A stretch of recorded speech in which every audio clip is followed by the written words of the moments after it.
नमस्कार दोस्तों।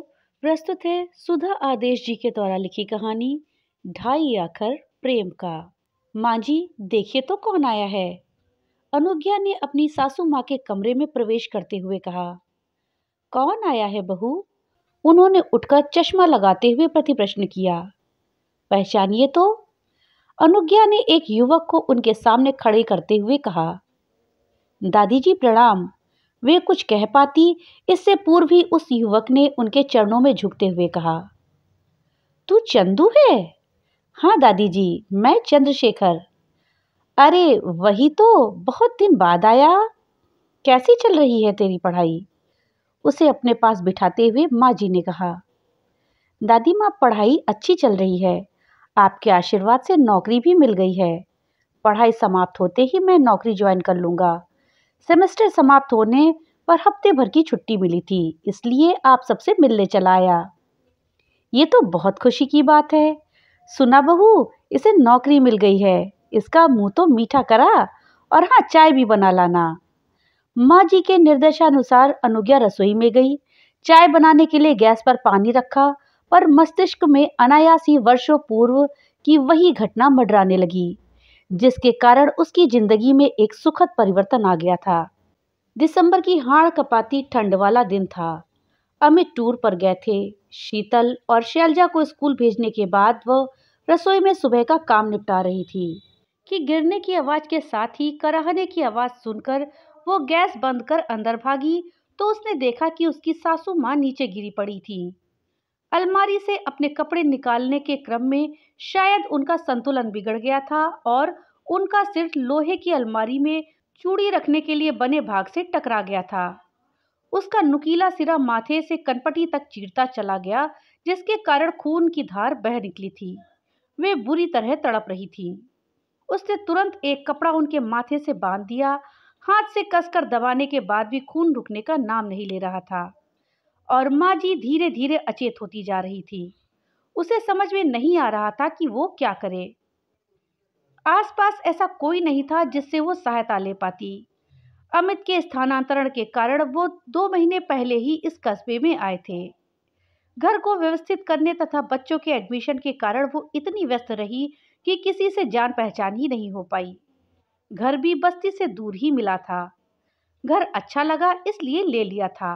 15 वर्ष बड़े शहर में नौकरी के बाद इस छोटे से कस्बे कासिमपुर में पोस्टिंग से अमित बच्चों की पढ़ाई को लेकर परेशान थे। उनका कहना था कि तुम बच्चों को लेकर यहीं रहो, पर अनुज्ञा का मानना था कि वहां भी तो स्कूल होंगे ही।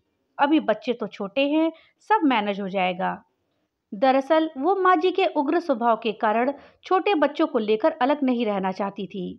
उनकी चिंता का शीघ्र ही निवारण हो गया जब उन्हें पता चला कि यहाँ डीएवी स्कूल की एक ब्रांच है तथा उसका रिजल्ट भी अच्छा रहता है। माँ जी के कराहने की आवाज उसे बेचैन कर रही थी। सारी बातों से ध्यान हटाकर उसने सोचा, टेलीफोन करके एम्बुलेंस बुलवा ले। टेलीफोन उठाया तो वो डेड था। उस समय मोबाइल तो क्या, हर घर में टेलीफोन भी नहीं हुआ करते थे। अगर थे भी तो वो लाइन में गड़बड़ी के कारण अक्सर बंद ही रहते थे। अगर चलते भी थे तो आवाज भी ठीक से नहीं सुनाई देती थी। एसटीडी करने के लिए कॉल बुक करनी पड़ती थी। अर्जेंट कॉल भी कभी कभी 1 से 2 घंटे का समय ले लिया करती थी। माँ जी की हालत देखकर उस दिन जिस तरह से वह स्वयं को लाचार और बेबस महसूस कर रही थी, वैसा उसने कभी महसूस नहीं किया था। आत्मनिर्भरता उसमें कूट कूट कर भरी थी। वो एक कंपनी में सोशल वेलफेयर ऑफिसर थी। विवाह के पूर्व तक तथा पश्चात भी उसने कार्य जारी रखा था। अभी सोच ही रही थी कि क्या करे, तभी डोरबेल बजी। माँ जी को वहीं लिटाकर उसने जल्दी से दरवाजा खोला तो सामने रामू को देखकर संतोष की सांस लेते हुए उसने कहा, तू जरा माँ जी के पास बैठकर उनके माथे को दबा कर रख, तब तक मैं गाड़ी निकालती हूँ। क्या हुआ माँ जी को? चिंतित स्वर में रामू ने पूछा। वो गिर गई हैं। उनके माथे से खून बह रहा है जो रुकने का नाम ही नहीं ले रहा। प्लीज मेरी मदद करो। लेकिन मैं, वह उसका प्रस्ताव सुनकर हड़बड़ा गया था। मैं तेरी हिचकिचाहट समझती हूँ, पर इस समय इसके अतिरिक्त और कोई उपाय तो भी नहीं है। प्लीज मदद करो। अनुज्ञा की आवाज में दयनीयता आ गई थी। वो माजिद की छुआछूत के बारे में जानती थी, पर इस समय रामू की सहायता लेने के अतिरिक्त कोई उपाय भी तो नहीं था। ये तो गनीमत थी कि उसे कार चलानी आती थी। अब वो अकेली नहीं थी, रामू भी साथ में था। उसने रामू की सहायता से माजी को गाड़ी में लिटाया और ताला बंद करके बच्चों के नाम की एक स्लिप छोड़कर ड्राइव करने ही वाली थी कि रामू ने स्वयं कहा, मेम साहब, हम भी चले क्या? तुझे तो चलना ही होगा। यहाँ जो भी अच्छा अस्पताल हो वहां ले चल। और हाँ, माजी को पकड़ कर बैठना। हड़बड़ी में वह उसे बैठने के लिए कहना भूल गई थी। वैसे भी एक से भले दो, ना जाने कब किसकी जरूरत पड़ जाए। नई जगह भाग दौड़ करने के लिए एक आदमी साथ रहेगा तो अच्छा रहेगा। अत्यधिक खून बह जाने के कारण माजी अचेत हो गई थी। घबराहट में वो भूल ही गई थी कि यदि कहीं से खून निकल रहा हो तो उस स्थान पर बर्फ रख देने से खून का बहाव को रोका जा सकता था। माजी अचेत थी। ब्लड प्रेशर के साथ डायबिटीज की भी उन्हें शिकायत थी। शायद इसीलिए उसके पट्टी बांधने के बावजूद खून का बहना नहीं रुक पा रहा था। अस्पताल ज्यादा दूर नहीं था। पहुंचते ही उन्हें एडमिट कर लिया गया। घाव में टाके लगाने के लिए उन्हें ऑपरेशन थिएटर में ले जाया जाने लगा।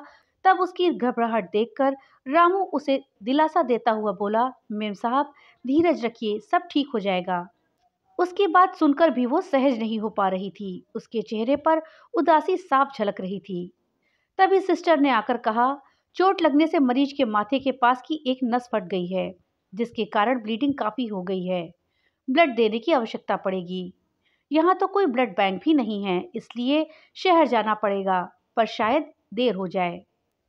सिस्टर, आप कुछ भी कीजिए, पर माजी को बचा लीजिए। अनुज्ञा की स्वर में विवशता आ गई थी। अमित की बहुत याद आ रही थी। काश उनकी बात मानकर वो यहाँ ना आती तो शायद ये सब ना झेलना पड़ता। आप डॉक्टर साहब से बात कीजिए। डॉक्टर साहब से बात करी तो उन्होंने कहा, स्थिति गंभीर है। अगर आपकी स्वीकृति हो तो हम फ्रेश खून चढ़ा देंगे, वरना आप मेरा खून चेक कर लीजिए डॉक्टर साहब, पर माजी को बचा लीजिए। मेरा भी डॉक्टर साहब, रामू ने कहा। आखिर रामू का खून माजी के खून से मैच हो गया। अनुज्ञा से स्वीकृति पत्र पर हस्ताक्षर करने के लिए कहा गया। भरे मन से उसने उस पर हस्ताक्षर कर दिए, क्योंकि इसके अलावा कोई चारा नहीं था। माजी को जब रामू का खून चढ़ाया जा रहा था तब वो सोच रही थी, जिस आदमी को माजी सदा हीन और अछूत समझकर उसका तिरस्कार करती रहती थी, वही आज उनके प्राणों का रक्षक बन गया है। घर में बेडरूम से अटैच बाथरूम को धोने के लिए ड्राइंग रूम को पार करते हुए बेडरूम में घुसकर ही बाथरूम जाया जा सकता था। 3 बेडरूम का मकान होने के कारण अलग से पूजा घर भी नहीं बना पाए थे। स्टोर में ही मंदिर रखकर पूजा घर बना लिया था, पर स्टोर भी इतना बड़ा या हवादार नहीं था कि उसमें कोई इंसान 2 घंटे तक बैठकर पूजा कर पाए।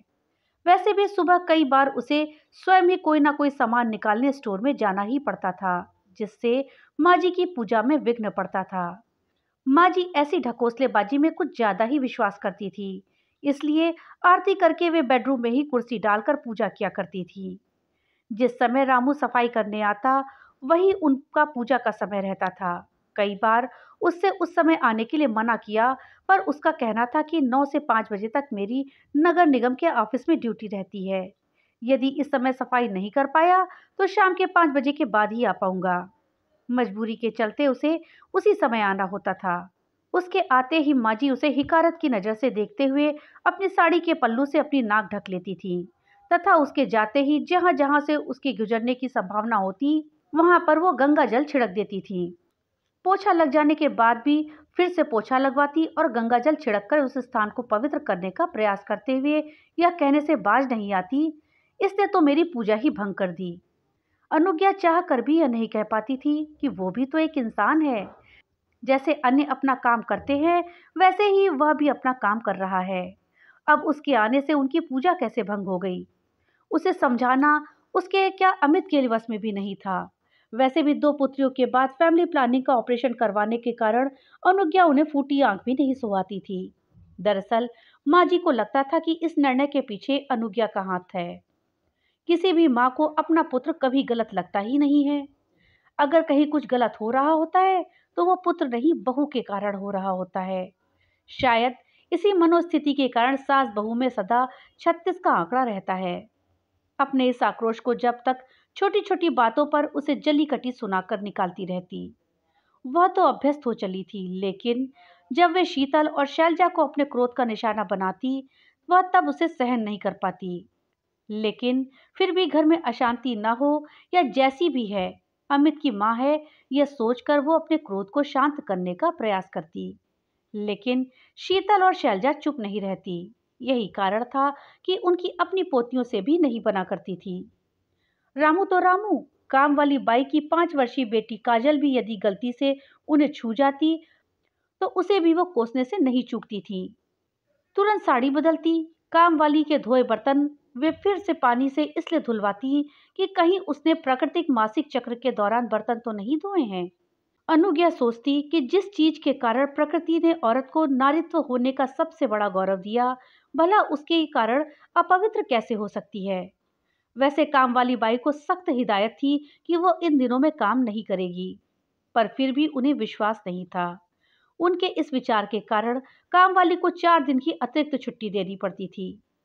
व्यर्थ के बढ़े इन कामों के कारण कभी कभी मन आक्रोश से भर उठता था, पर घर के सुख शांति के लिए संयम बरतना उसकी मजबूरी थी। वो जानती थी कि अमित को भी यह सब पसंद नहीं है, पर माँ के उग्र स्वभाव के कारण वे भी चुप रहते थे। कभी भी वे कुछ कहने का प्रयास करते तो तुरंत कहती, हम सरयू पारी ब्राह्मण हैं, तुम भूल सकते हो पर मैं नहीं। आज अगर तुम्हारे पिताजी होते तो तुम्हारे घर का दाना पानी भी नहीं ग्रहण करते। प्रकृति मुझे ना जाने किन पापों की सजा दे रही है। इसके साथ ही उनका रोना प्रारंभ हो जाता। अमित के पिताजी गांव के मंदिर में पुजारी थे। 4 पीढ़ियों से चला आ रहा यह उनका व्यवसाय उन्हें विरासत में मिला था। प्रकांड विद्वान होने के कारण आसपास के अनेक गांवों में उनकी बेहद प्रतिष्ठा थी। दान स्वरूप प्रचुर मात्रा में मिले धन के कारण धन दौलत की कोई कमी नहीं थी। पुरखों की जमीन से धन वर्षा अलग होती रहती थी। एक दिन वो ऐसे सोए कि उठ ही नहीं पाए। अमित परिवार में सबसे बड़े थे। दोनों भाई बहन हॉस्टल में रहकर पढ़ रहे थे। कोई भी भाई अपने परिवार का पुश्तैनी व्यवसाय यानी पंडिताई तथा खेती बाड़ी अपनाने को तैयार नहीं था। इसलिए सब कुछ बेचकर तथा खेती को बटाई पे देकर वो माँ को लेकर यहाँ चले आए। उस समय शीतल 2 वर्ष की थी। उसके कारण सर्विस में भी समस्या आने लगी थी। माँ जी के आने से उसे लगा कि अब शीतल को संभालने में आसानी होगी, पर हुआ बिल्कुल विपरीत। दबंग और उग्र स्वभाव होने के कारण, उनकी टोका टाकी तथा छुआछूत की आदत के कारण कभी कभी उसे लगता था कि जैसे उसका सांस लेना ही दुभर हो गया है। इसके साथ उनका एक ही जुमला दोहराना कि हम सरयू पारी ब्राह्मण हैं, तुम भूल सकते हो पर मैं नहीं, उसे अपराध बोध से जकड़ने लगा था। शायद गलती उनकी भी नहीं थी। बचपन से जो जैसे माहौल में पला बड़ा हो, उसके लिए इन सबको एकाएक छोड़ पाना संभव नहीं है। इन हालात में घर संभालना ही कठिन हो रहा था, इसलिए नौकरी से त्यागपत्र दे दिया। 3 दिन तक माँ जी को आईसीयू में रखा गया। दवाओं के बावजूद वे स्टेबल नहीं हो पा रही थी। डॉक्टर इस चिंता में थे कि कहीं इसका कारण उनको दिया गया खून तो नहीं। शायद उनका शरीर उसे स्वीकार ना कर पा रहा हो। रामू लगातार अनुज्ञा को देखने आता था। रामू लगातार अनुज्ञा को देखने आता रहा था। जब वह घर जाती तब वह उसके पास बैठा रहता। शीतल और शैलजा की परीक्षाएं चल रही थी। अंतिम 2 पेपर बाकी थे, इसलिए वे भी उसके पास ज्यादा देर तक बैठ नहीं पा रही थी। सच तो यह था कि रामू के कारण वह संकट की इस घड़ी को आसानी से पार कर रही थी। अमित भी सूचना पाकर शीघ्र ही लौट आए थे। आखिर 5वें दिन उनकी हालत में थोड़ा सा सुधार आना प्रारंभ हुआ। तब जाके कहीं चैन आया।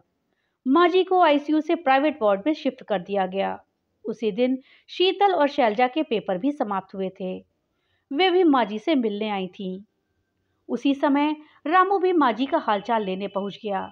उसे देखते ही शीतल ने माँ जी की ओर देखते हुए कहा, दादी, रामू की सहायता से ही मम्मा आपको अस्पताल लेकर आई थी। क्या इसने मुझे छुआ? माँ जी ने हक पकाकर कहा। दादी, रामू ने छुआ ही नहीं, आपको अपना खून भी दिया। शैलजा ने कहा। क्या कहा तूने? इसका खून मुझे चढ़ाया गया? हाँ दादी, अगर ये नहीं होता तो आपको खून नहीं मिल पाता। इसका खून मुझे क्यों चढ़ाने दिया? इससे तो मुझे मर जाने देते, माँ जी ने लगभग रुआ से स्वर में कहा। यह सुनकर रामू ने सिर झुका दिया तथा बिना कुछ कहे हुए चला गया। माँ, मेरी अनुपस्थिति में इसने तुम्हारी सेवा की। जो काम मुझे करना चाहिए था वह इसने किया। इसका हमसे कोई संबंध नहीं है तो सिर्फ इंसानियत का, और तुम इसे गलत समझ रही हो। तुम्हें इसके खून से परहेज है क्योंकि तुम्हारी नजरों में वो नीच जात का है। पर माँ, खून तो खून ही होता है। इसका धर्म और जाति से भला क्या वास्ता? अगर ऐसा होता तो तुम्हारा खून इससे कैसे मेल खाता? माँ, हर इंसान का खून एक जैसा होता है। हम इंसानों ने ही कभी कार्य, कभी जाति तो कभी धर्म के आधार पर एक दूसरे को बांट दिया है। माँ, यह रामू का नहीं, उसके जैसे अनेकों लोगों का दोष है। उन्होंने एक सवर्ण के घर में नहीं बल्कि तथाकथित निम्न वर्ण में जन्म लिया है। माँ, वो छोटा नहीं, हमसे बड़ा है। जहाँ हम गंदगी स्वयं साफ करने में झिझकते हैं, वहाँ इन्हें उसे साफ करने में कोई संकोच नहीं होता। जरा सोचो माँ, अगर यह भी हमारी तरह गंदगी को साफ करने से मना कर दे तो क्या यह दुनिया रहने लायक रह पाएगी? अमित उनकी बातें सुनकर चुप ना रह पाए तथा उन्हें समझाते हुए कहा।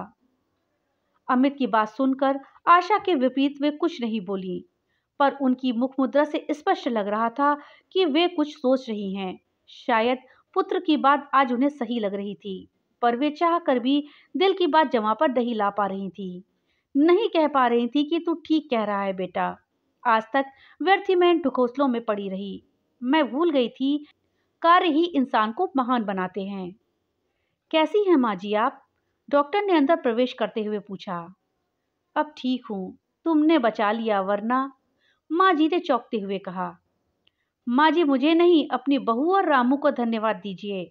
यदि ये समय पर आपको यहाँ नहीं लाते और रामू अपना खून ना देता तो मैं भी कुछ नहीं कर सकता था, डॉक्टर विनय ने उनसे कहा।